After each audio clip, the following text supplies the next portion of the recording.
안녕하세요, 윤부동산입니다. 자, 이제 대선이 4개월 정도 남았는데요. 이재명과 윤석열의 부동산 정책에 대해서 한번 생각해 보겠습니다. 일단 표로 나와 있는 것을 먼저 보시겠습니다. 불로소득 환수를 주장하는 이재명과 민간 자율 공급을 주장하는 윤석열이죠. 일단 대표적으로 보시면, 자, 주택 공급을 먼저 한번 살펴보겠습니다. 공공 개입을 통해 전국 250만 가구를 공급하겠다라는 게 이재명의 공약입니다. 공공 개입, 기본주택 100만 호라는 것도 결국은 임대주택을 말하는 거죠. 자, 원가 수준의 저렴한 임대료로 30년 이상 장기 거주 가능한 기본주택 100만 가구. 그냥 월세집입니다. 월세집 100만 가구를 짓겠다라는 거고요. 장기 공공임대주택 비율을 5에서 10%로 상향한다. 이재명의 공약은 그냥 핵심적으로 지금 짓고 있는 임대주택을 더 많이 지어드리겠습니다 라고 보시면 되고요. 자, 윤석열의 공약, 규제 완화를 통해서 전국에 250만 가구를 공급하겠다. 같은 공급량입니다.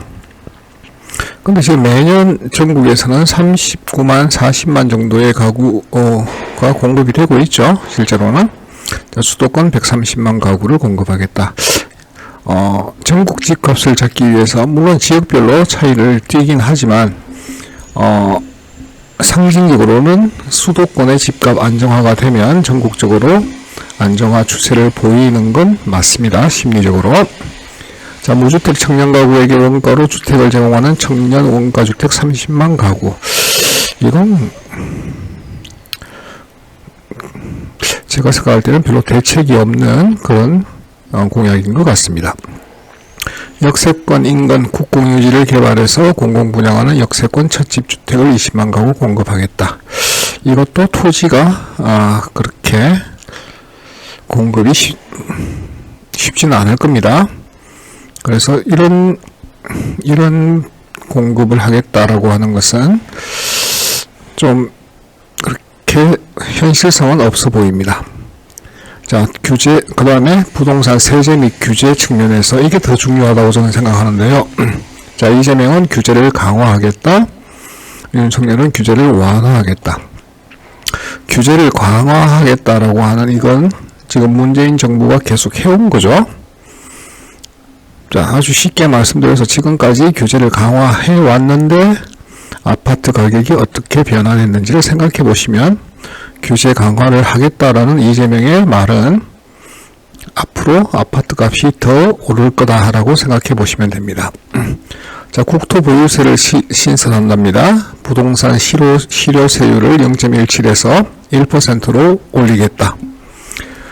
여러분들이 내는 재산세에서 5배 이상 올라가겠다는 얘기죠. 재산세를 30만원 내신 분은 재산세 외에 150만원 정도가 더 국토보유세로 신설될 것입니다.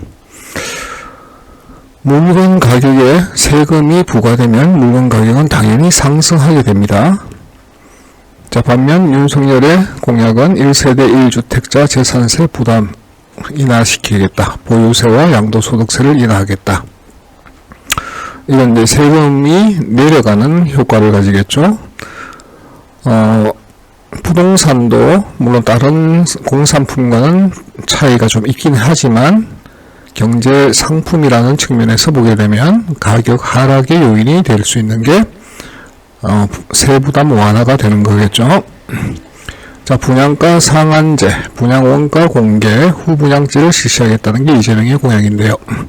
자, 분양가 상한제가 지금 여러분들이 보고 계시는 로또 청약의 원인이죠, 사실은.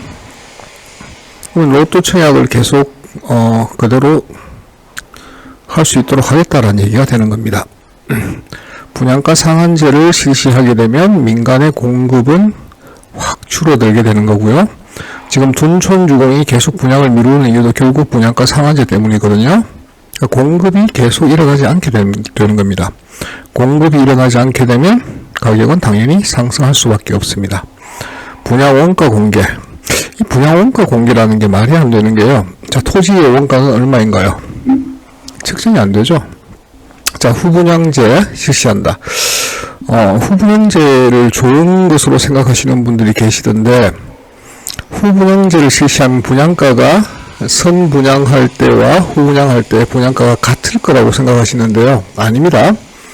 선분양을 하는 것은 좀 낮은 가격에, 사실은 선분양이 말이 안 되는 분양이지만 우리나라에서는 가능한 게 주택보증공사에서 준공보증을 하기 때문에 가능한 거죠. 그래서 3년 후에 물건을 3년 전에 좀 더 싼 가격으로 분양을 받을 수 있는 겁니다. 후분양제를 실시하게 되면 분양 가격은 당연히 상승할 겁니다. 하자 문제를 말씀하시는 분도 계시던데요. 후분양제를 실시해도 하자는 마찬가지로 존재합니다.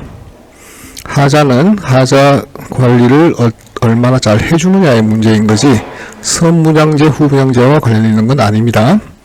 자, 그 다음, 윤석열은 신혼부부와 청년층을 대상으로 LTV를 80%로 인상하겠다. 전 세계에서 LTV 40%를 적용하는 나라는 대한민국밖에 없습니다. 그래서 LTV를 풀어줘서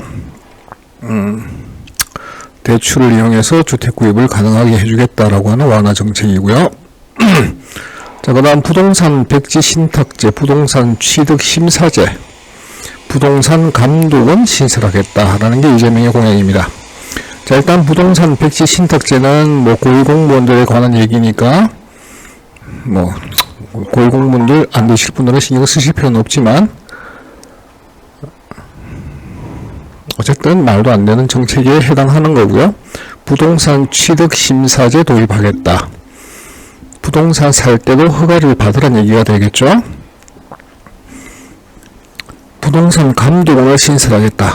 얼마나 더 많은 규제를 하고 싶어서 이런 것들을 할까요? 어쨌든 그렇게 강화를 하겠다는 거고요.